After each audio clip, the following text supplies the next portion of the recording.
ভগবানকে ভুলে থেকে বিশ্বপিতা ভগবানকে ভুলে গিয়ে এই সংসারে আজকে আমরা দিশেহারা পথিকের ন্যায় পড়ে আছি। তাহলে কোথায় সুখ? কি বাবা, আমরা সুখ সকলেই খুঁজতে চাই, সুখ পেতে চাই, কিন্তু প্রকৃত সুখ যে কোথায় আমরা সেই কথা কেহই জানি না। ও মায়েরা, এদিকে গল্প কম করবেন, আপনারা একটু কীর্তনে মনোনিবেশ করুন। তাহলে প্রকৃত সুখ কোথায়?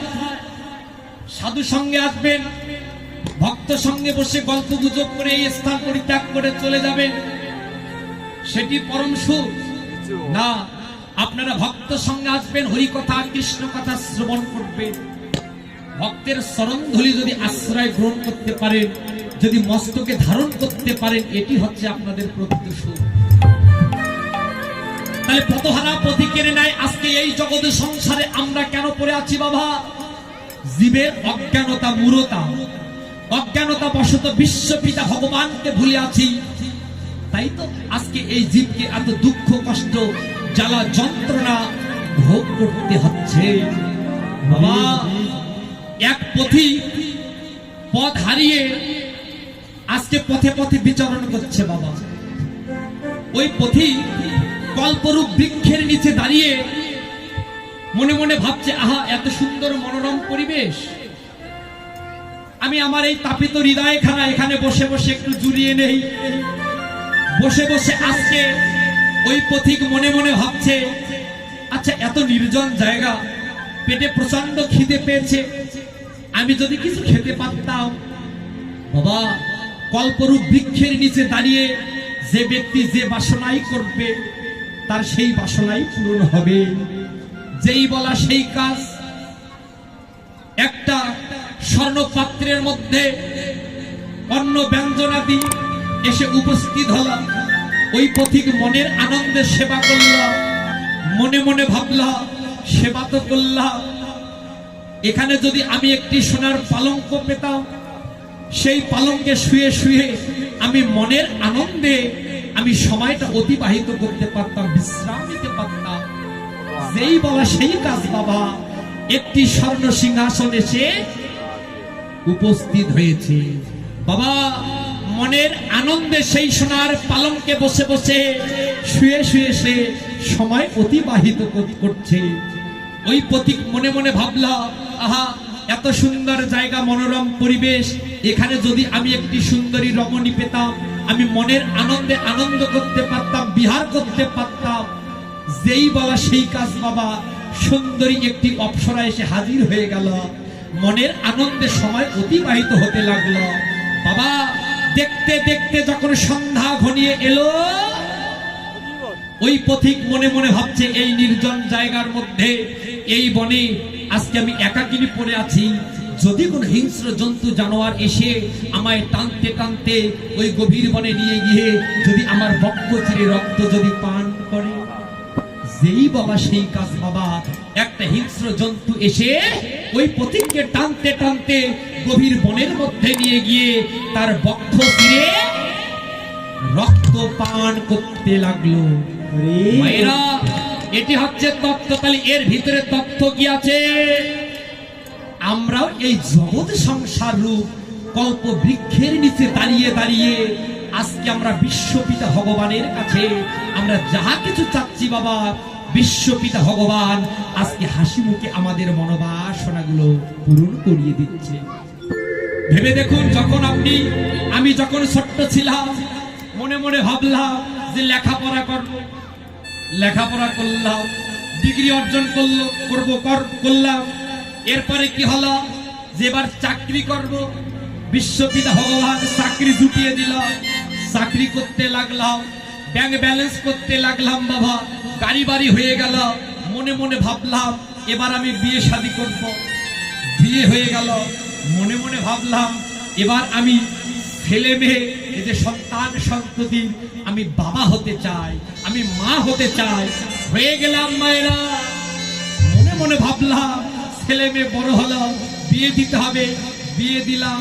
মনে মনে ভাবলাম নাতি নাতনি হবে, তাই হলো, নাতি নাতনির বিয়ে দিব। তাই হলো। ও মায়েরা,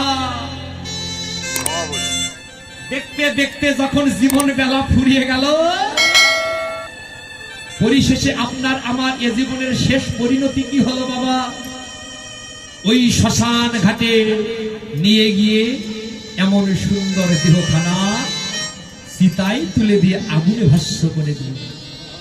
বাবা, তাহলে এই যে কল্পরূপ বৃক্ষের নিচে দাঁড়িয়ে যা পেলাম, চাইলাম বিশ্বপিতা ভগবানের কাছে, বিশ্বপিতা ভগবান তাই দিলেন। বাবা, আপনারা সকলে মৌমাছি দেখেছেন। মায়েরা, মৌমাছি কি করে? কাঁটার সঙ্গে যুদ্ধ করে ক্ষত বিক্ষত হয়ে ওই মৌমাছি কিন্তু বাবা মধু সঞ্চয় করে ওই চাকের মধ্যে গচ্ছিত রেখে দেয়। ভেবে দেখবেন ওই মৌমাছির ভাগ্যে কোনোদিন মধুর রস আস্বাদন করা হয় না। তাহলে সেই মধুর রস আস্বাদন করে কারা? মধু আহরণকারী ব্যক্তি যারা। বাবা, মধু আহরণকারী ব্যক্তিগণ কি করে? ওই চাক থেকে মধু সঞ্চয় করবার জন্য অগ্নি প্রজ্বলিত করে ধোঁয়া সৃষ্টি করে ওই মৌমাছিগুলিকে আগুনে পুড়িয়ে পুড়িয়ে মেরে ওই চাক কেটে নিয়ে এসে সেই চাক নিংড়িয়ে নিংড়িয়ে তার থেকে মধু বের করে মা তারা নিজে বাজারে বিক্রি করে, আবার কখনো বা নিজেই সেই রস আস্বাদন করে। তাই কাঁটার সঙ্গে যুদ্ধ করে ক্ষত বিক্ষত হয়ে মধু সঞ্চয় করে সেই মধুর রস আস্বাদন করা কিন্তু মৌমাছির ভাগ্যে হয় না। তাহলে মধুর রস আস্বাদন করে কারা? আহরণকারী ব্যক্তি যারা। ভেবে দেখবেন, কথাগুলি মিলিয়ে নিবেন বাবা। আপনি আমি কাঁটার সঙ্গে যুদ্ধ করে এই জগৎ সংসারে ধন ঐশ্বর্য উপার্জন করলাম। বাবা, এই সংসারে প্রকৃত সুখ, প্রকৃত আনন্দ আমরা কি কখনো উপলব্ধি করতে পারলাম? এই ধন ঐশ্বর্যগুলো কি আমরা ভোগ করতে পারলাম বাবা? ভোগ করতে পারলাম না। তাহলে ভোগ করলো কারা? এই জগৎ সংসারে ভালোবাসার মানুষগুলো। এরা কি করবে?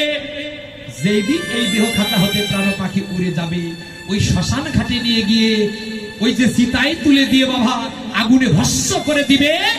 ভস্ম করে দিয়ে সেই দিন সেই মৌমাছির ন্যায় আপন আপন গৃহে এসে আপনার গচ্ছিত ধনগুলো সেই দিন এরা সকলে ভাগ করে নিয়ে নেবে।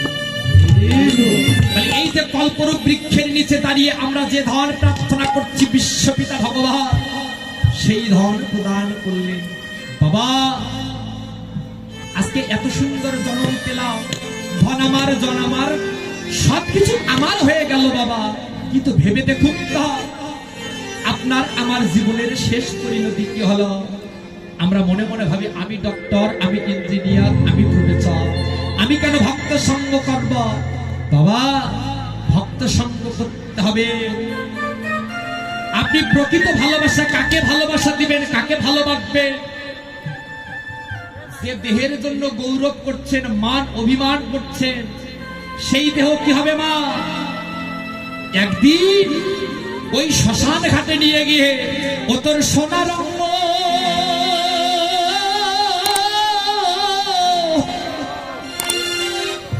ওরে হবে ভঙ্গরে।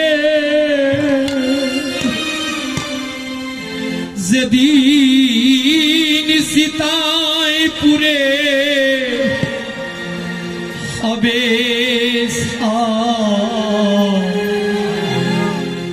নীলাকাশে যাবে উড়ে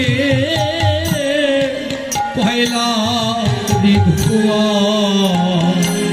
সেদিন নীলাকাশে যাবে উড়ে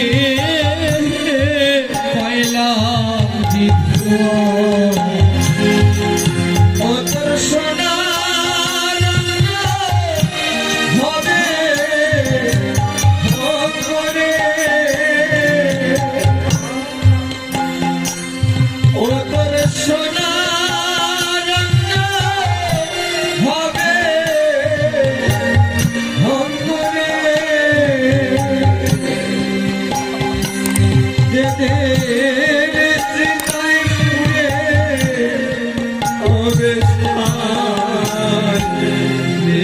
আকাশে যাবে উড়ে কয়লা রে ধোঁয়া ওই নীলা আকাশে যাবে উড়ে কয়লা রে ধোঁয়ায়। বাবা যেই দিন এই দেহখানা ওই শ্মশান ঘাটে নিয়ে যাবে, এমন সুন্দর দেহখানা যেই দিন সীতায় তুলে দিয়ে কি করবে বাবা? ওরে তোমার পূর্বে অঙ্গ খুঁজে খুঁজে ওরে মারবে বাড়ি আরে গীতে রে চলবে অঙ্গ উঠে উঠে মারবে বাড়ি হরে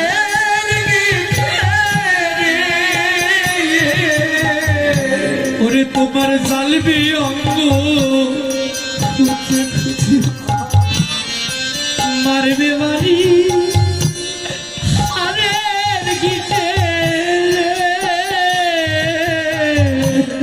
চলবে অঙ্গ উঠে উঠে মারবে বাড়ি হরে তোর গায়ে সামরা যাবে ওদের গায়ে চামড়া যাবে তোর গায়ে সামরা যাবে ওদের গায়ে চামড়া যাবে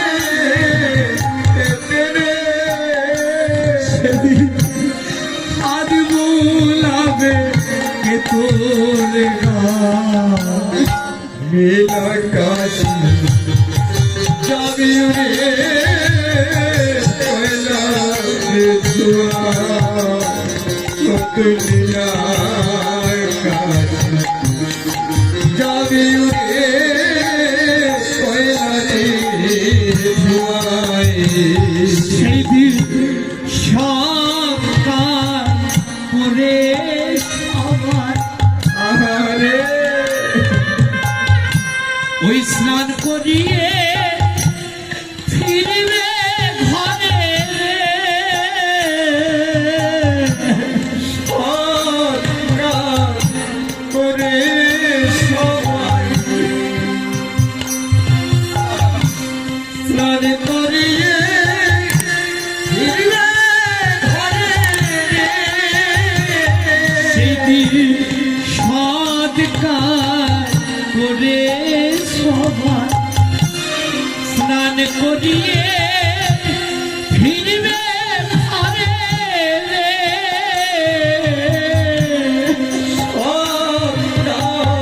করে সবাই স্নান করিয়ে ফিরবে ঘরে। তোরে দুদিন পরে যাবে ভুলে রে ওরে সবাই দুদিন পরে যাবে ভুলে রে। সবাই দুদিন পরে যাবে ভুলে রে ওরে সবাই দুদিন পরে যাবে ভুলে রে। সেই তো পাশু ভেবে নীল আকাশে যাবে উড়ে কয়লা বিধোয়া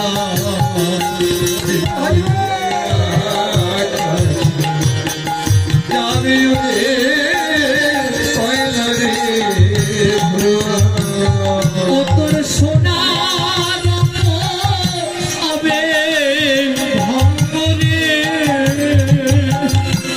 ও তোর সোনার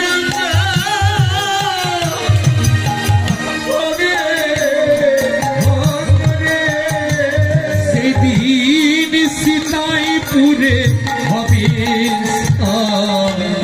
মেরা কাশি যাবে রে ময়নারে দুয়ারে যাবে রে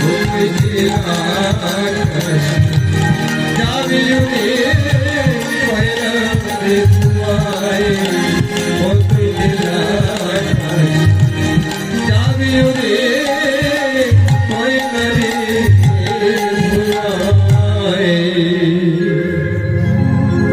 বাবা এই 2-4 দিনের মধ্যেই এই ভালোবাসার মানুষগুলো ভুলে যাবে।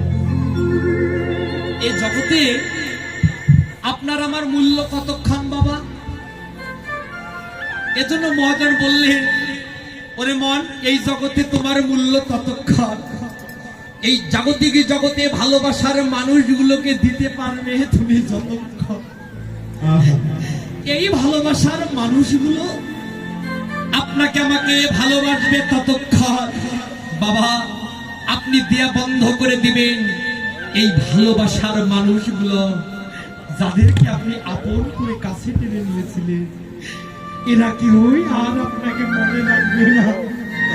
এরা সেই দিন আপনার শত্রুতা করবে, এরা সেই দিন আপনাকে ভুলে যাবে।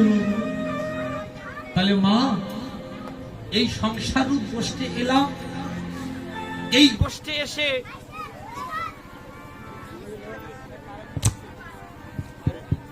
হ্যালো হ্যালো হ্যালো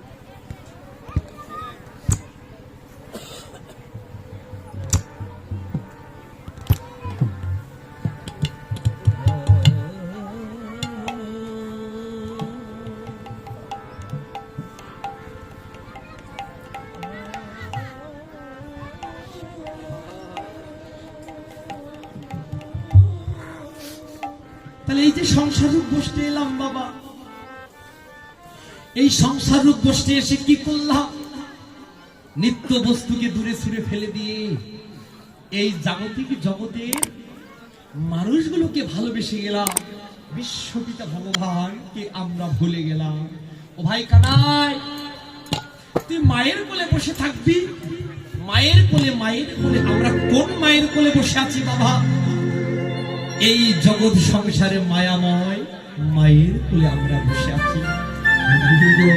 মায়া আমাদের প্রতিনিয়ত গ্রাস করছে বাবা। আমরা প্রতিনিয়ত বন্ধনে আবদ্ধ হচ্ছি।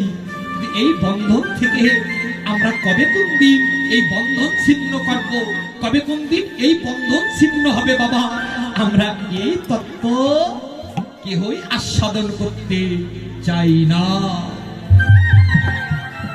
ভাই কানাই, তুমি রইলা মায়ের কোলে, তুমি রইলা ঘরে বসে মাঠে গেল পাল, আর উন্মত্ত হইয়া বেড়ায় যতে কো রাখা। হেদেরে কানাইয়া ভাই, তোর সঙ্গ চাই, আর ক্ষুধা হলে গহন কারণে মোরা খাইতে পাই। বাবা, এই জগতে সংসারে আমাদের এই যে একটু আগে যে কথাটি বললাম, যার যেমন মনের বাসনা ভগবান কিন্তু পূরণ করে দিচ্ছে। তাহলে হেদেরে কানাইয়া ভাই, তোর সঙ্গ চাই, আর ক্ষুধা হলে গহন বনে খাইতে মোরা পাই। ও ভাই।